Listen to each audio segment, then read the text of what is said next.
Hi everybody, this is Mike Shupp, and in this video, I'm going to demonstrate how to have a successful trade show and go through the steps to create new business at a show.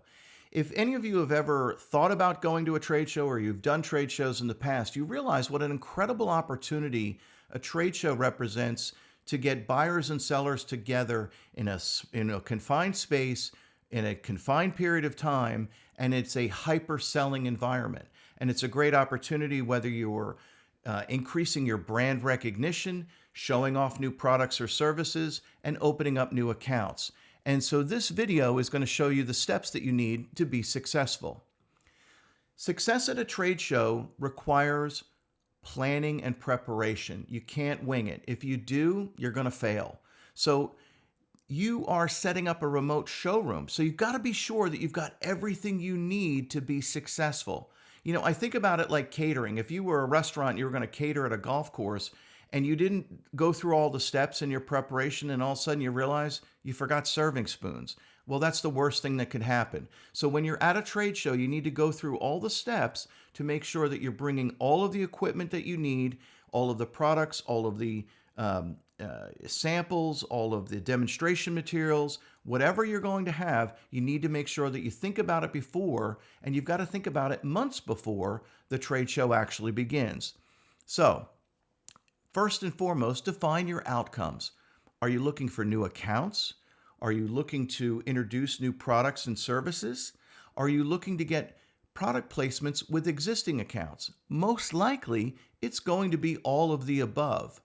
So you need to plan for all three of these potential outcomes. So how do you go about it? Well, pre-show planning requires a lot of thinking. What I do to help my thinking is I use a mind map, so that I just, the center of, okay, this is what I'm doing, this is what I need to do, and these are the various steps. And you can see on that little map, there's a bunch of branches, and then there's a bunch of sub branches. I've been doing shows a lot, so sometimes I forget about, certain things to do, but when I look at the map, I don't forget it. But you can create an outline or even use an Excel file just to organize the steps. The thing is, you don't want to miss a step and you don't want to miss a particular date. Remember, you are creating a specific outcome and impression about your company, what you're all about, and what you can do for them. So that goes into your pre-show planning. Next, you're going to get registered for the event. You're going to receive a pre-show packet from the exhibit manager.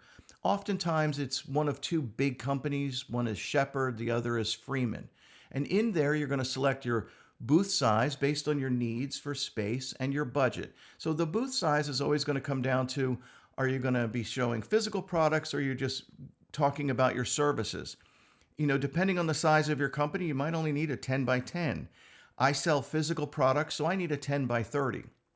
In that booth packet, you're also going to order your booth space furniture. Now, that could be, you can order couches, you can order plants, you can order just basically a couple of tables and chairs. If you want to upgrade your carpeting, if you want to upgrade your decorations, do you need electricity in your booth? So are you going to be charging your laptop? Are you going to be having a video presentation? Are you going to have any of your products that need to be plugged in? You need to order electricity. Lead capture systems. Everybody that comes into the show is going to have a badge, and on the badge is going to be either a barcode or a QR code.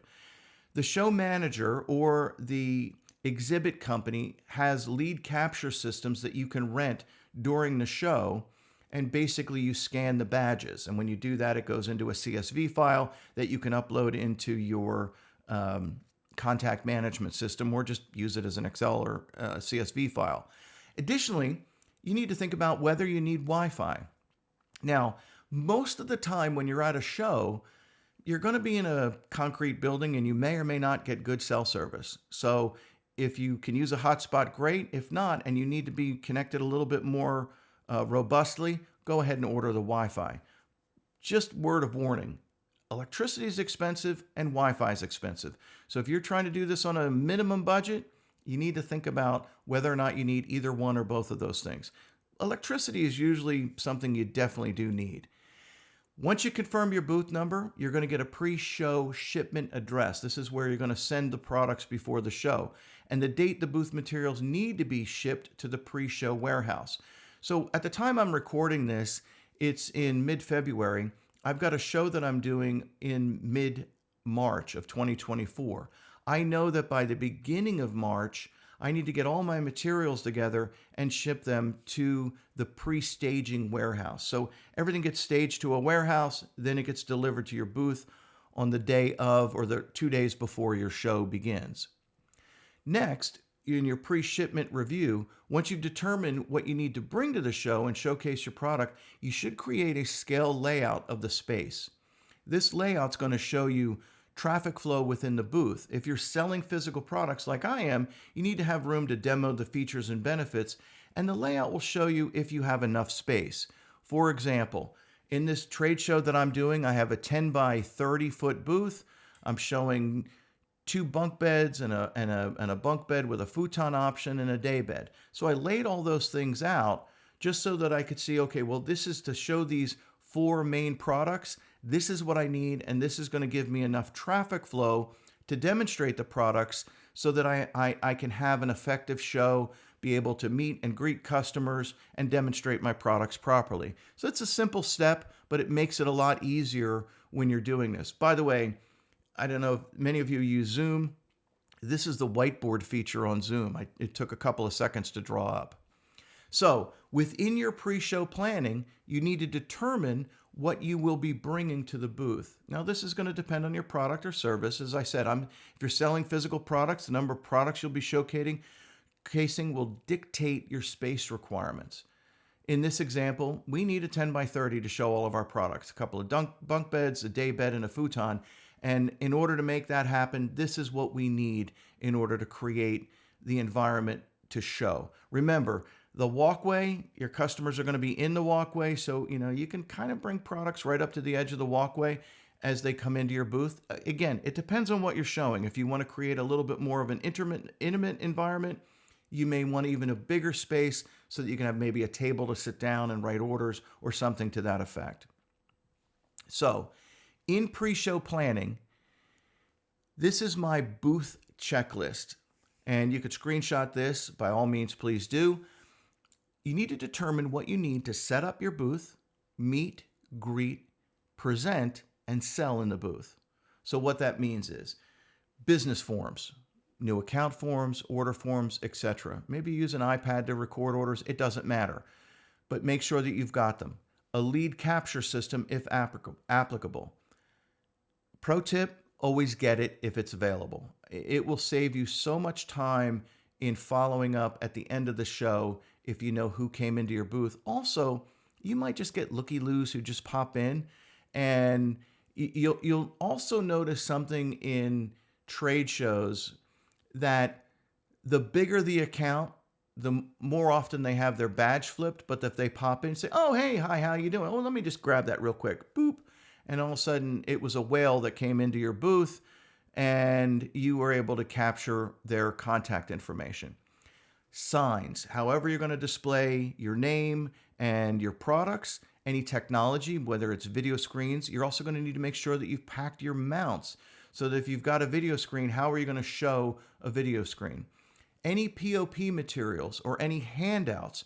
POP meaning if you've got like table tents that need to go up and you've created, make sure that you've got the material there. If you're going to hand out brochures, if you're going to hand out price lists, anything like that. Business cards. Customers, because they have a badge, most often times forget that they need their business cards, but make sure that you bring yours. So that's always important. Giveaways. Now, this could be something like samples. It could also be a marketing opportunity, whether you put your name or your logo on pens, water bottles, and bags. I'll tell you a story. I'm in the furniture business, and there's a number of area rug manufacturers in the furniture business on the wholesale level, and they give away bags at every trade show.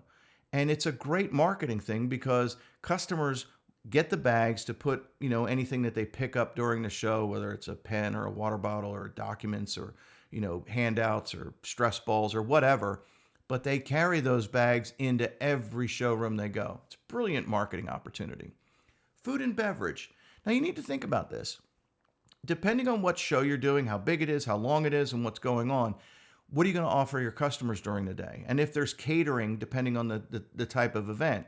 So maybe you need to have some food or beverage in there. One thing that I do is I always go to Costco and I get giant bags of little bite-sized candies, little Mars bars, little Snicker bars, things like that.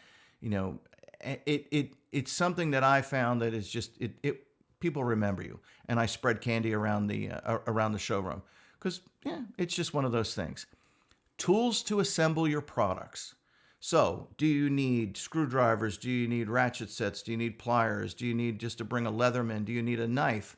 Yes, you probably need all of those things. Even if you don't, bring it anyhow. Power strips. If you're going to get power, make sure you got extra power strips and extension cords.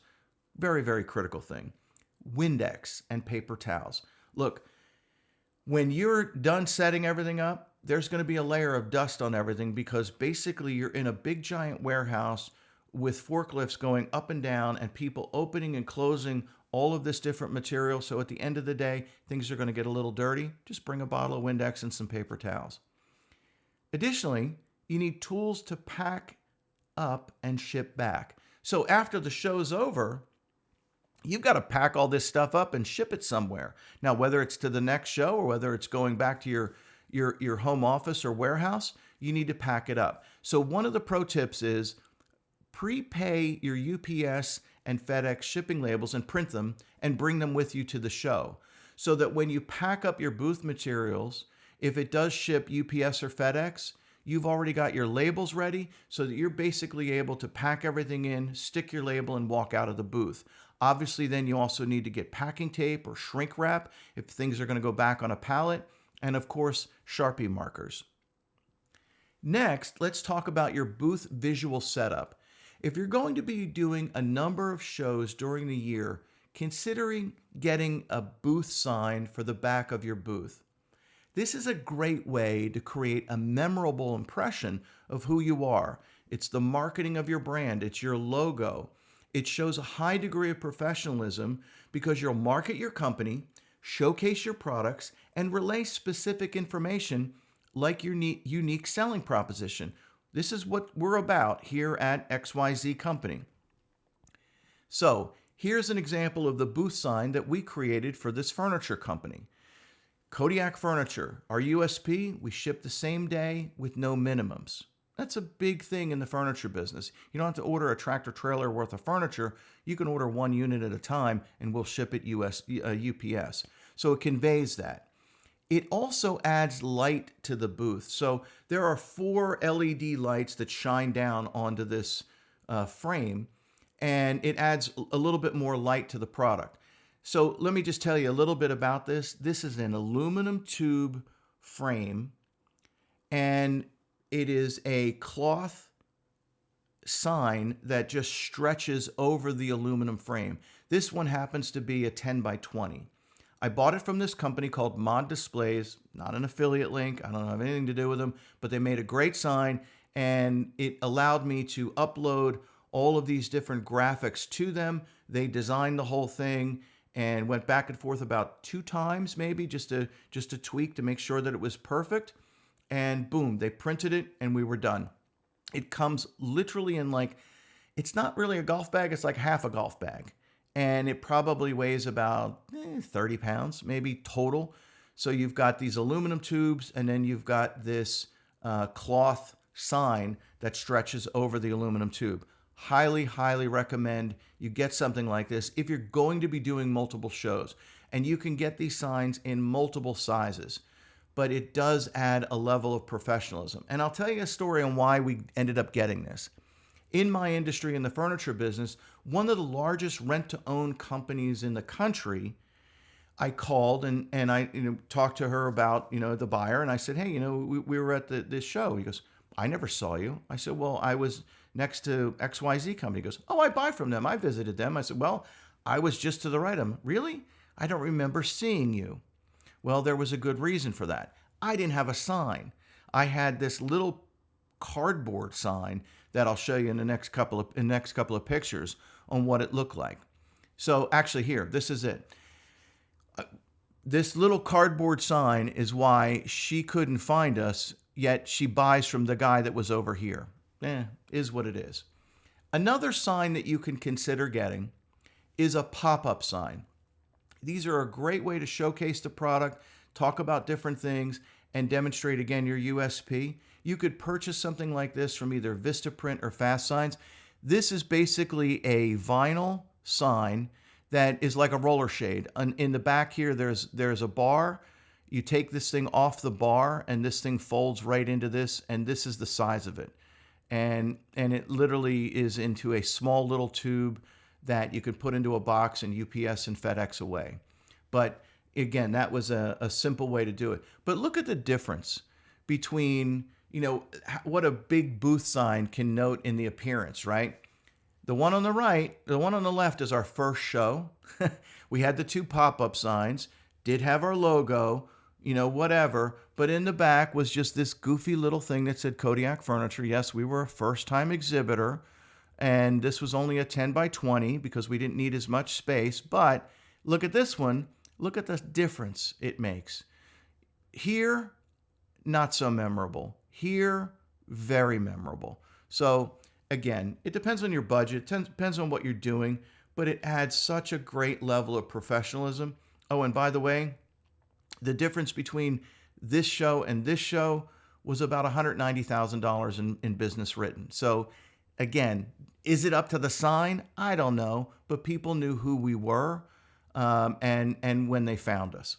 So moving on, one of the issues that you're going to deal with in any trade show are shipping issues. Now, if you're selling a service and you basically only ship a booth sign and a cup and you bring your laptop, no big deal. But if you're shipping physical products, you have to understand that freight companies are notorious for damaging freight. And so when you ship anything to a trade show, you need to overpack your booth samples.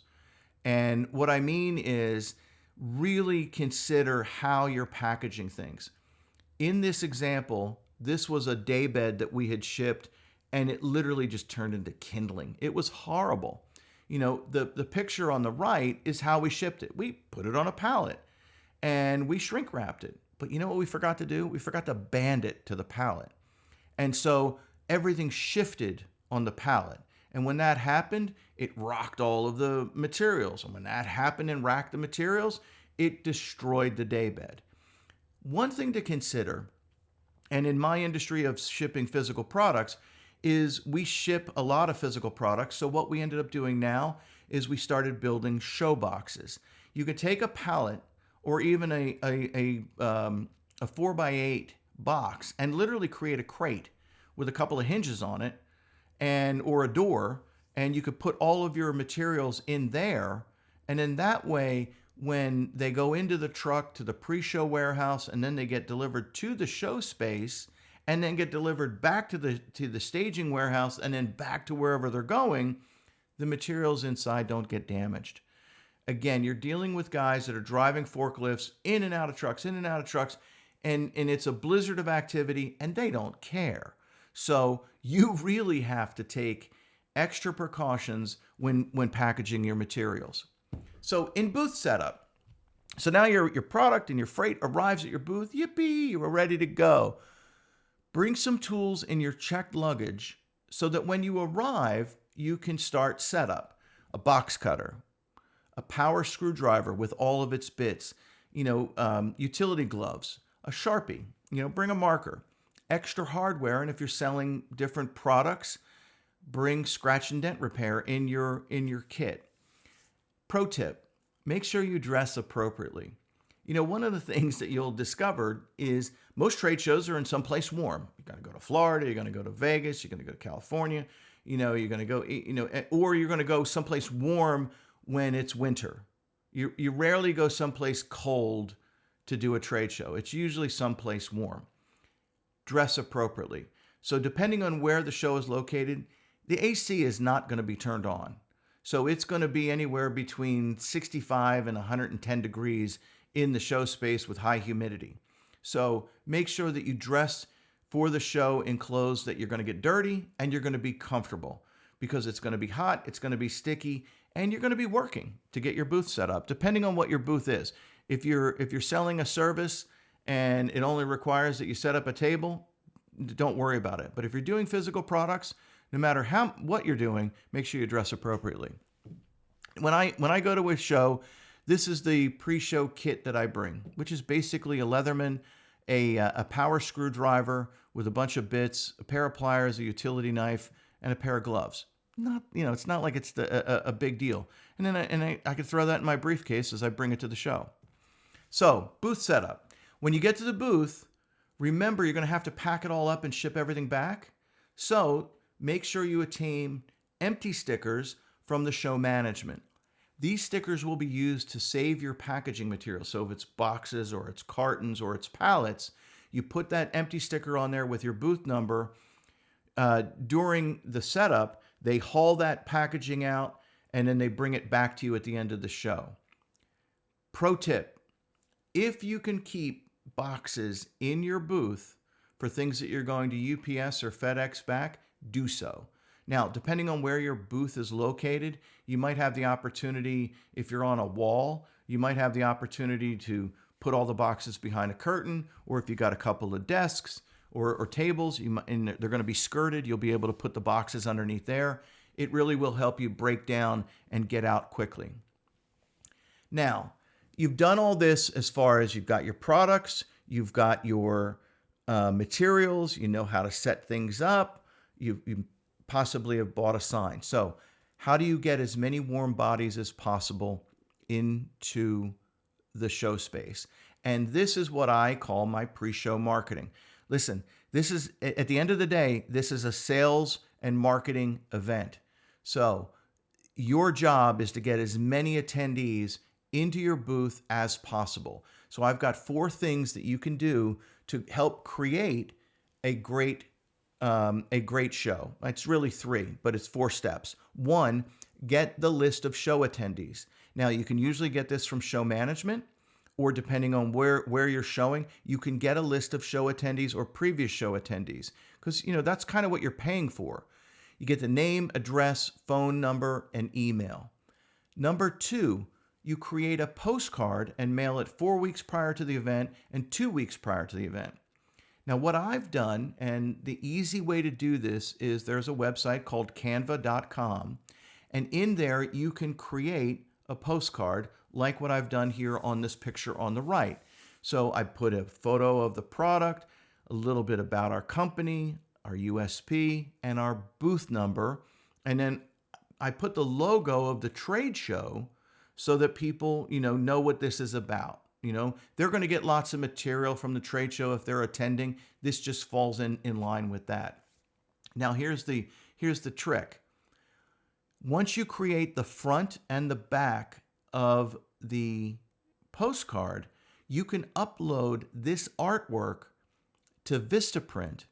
And Vistaprint.com, has a mailing service that you can upload the artwork and then upload the addresses.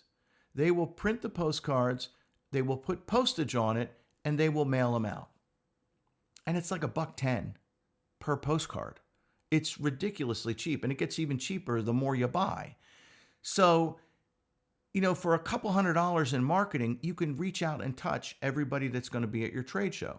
Now, you might, if you have 10,000 people that are coming to the trade show, you may or may not want to do that, depending on your marketing budget. If you've got at least 500 or 1,000, it's totally worth it to do to actually get a physical piece of mail in their hands prior to the trade show and reminding them. Now, the other reason you want to do this is the third thing is you create a flyer on Canva and you email that flyer to the customers. Dear so-and-so, know you're attending, Kodiak Furniture is going to be at the RTO World Show in San Antonio in August. Look forward to seeing you there. Boom. Email that out to everybody. Here's the 4th step. If you've got phone numbers, call everybody on the list. Now, if you're in show marketing and you're watching this video and sales is not your deal, give this tip to the salesman. They need to call everyone on the list. And it's real simple. And I did a simple cold calling script for you. Hi, my name is Mike Shupp. I'm with Kodiak Furniture. Good morning, good afternoon. The reason for the call is simply introductory. Kodiak is a new vendor. with the Trib Group, and we're showing at the Meeting of the Mind show at the end of the month in February in Atlanta. Will you be attending the show? Great. That simple opener starts the conversation. We're going to be in booth 408. If you're unfamiliar with us, we have a variety of bunk beds, day beds, and futons. We even manufacture our futon mattress in the U.S. at our plant in Minnesota. We ship same day with no minimums. I'd like to send you an invitation. Is the best email address? Boom. Usually if they're going to the show, they usually don't have any problem giving you their email address if you've already called them. So just end it great. Look forward to seeing you. Thanks. Simple, easy, whatever. The more touches you can have with potential customers, prospects, and even your accounts, the better your chances to get warm bodies in your booth to create that opportunity to showcase your product or your service. So by following these steps, send a postcard, send an email, make a phone call, you're going to be able to create new business. Next, the show's ready to go. You got everything set up. You did all your pre-show marketing. What do you need to do? One, you got to bring a positive attitude.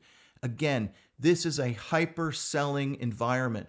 This is an environment where you get to meet potential whales in your industry that could change the trajectory of your business forever. So you've got to make sure you've got a great attitude. Yes, trade shows are grueling. They're a pain to get everything there. Setup can be a little bit of an issue. They're long. Sometimes they get bored.